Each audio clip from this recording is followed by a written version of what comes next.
Which of the English translations or meanings of the Arabic Quran would you recommend to the viewers as being the best?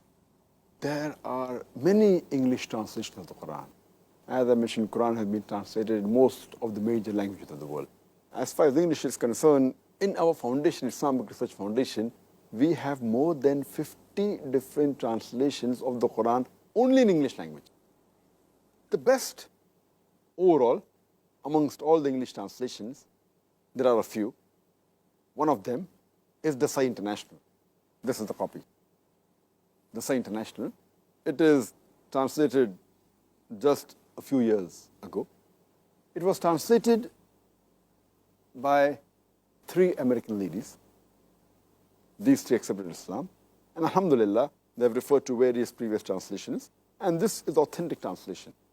But one thing I would like to mention, that no translation of the Quran is exactly as the original word of Allah subhanahu wa ta'ala. Because the translation is a human handiwork. So no translation would be free from errors. No translation.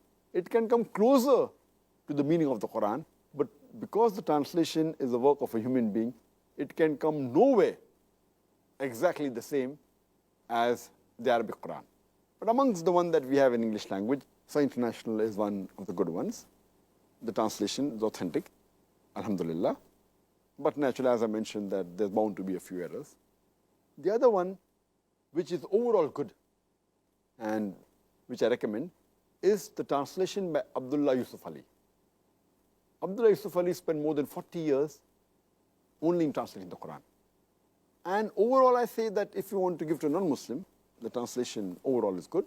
It has commentary. It has got footnotes. And the English is a bit archaic. You know, the old English.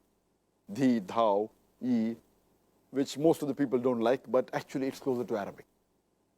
Because Arabic is a language in which you have 2 genders, male and female.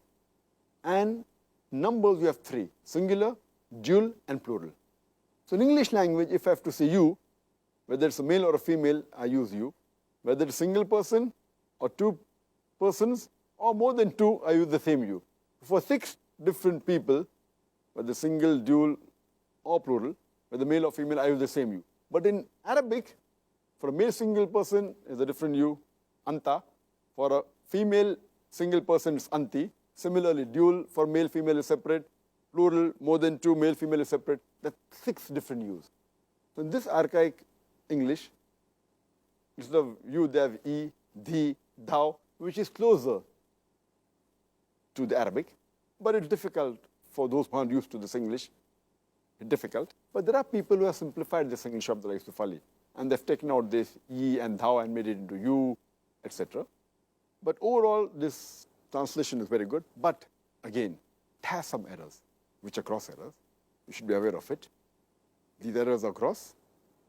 But barring these errors, which are there, as I mentioned, that this is one of the old translations, and it is one of the most popular translations.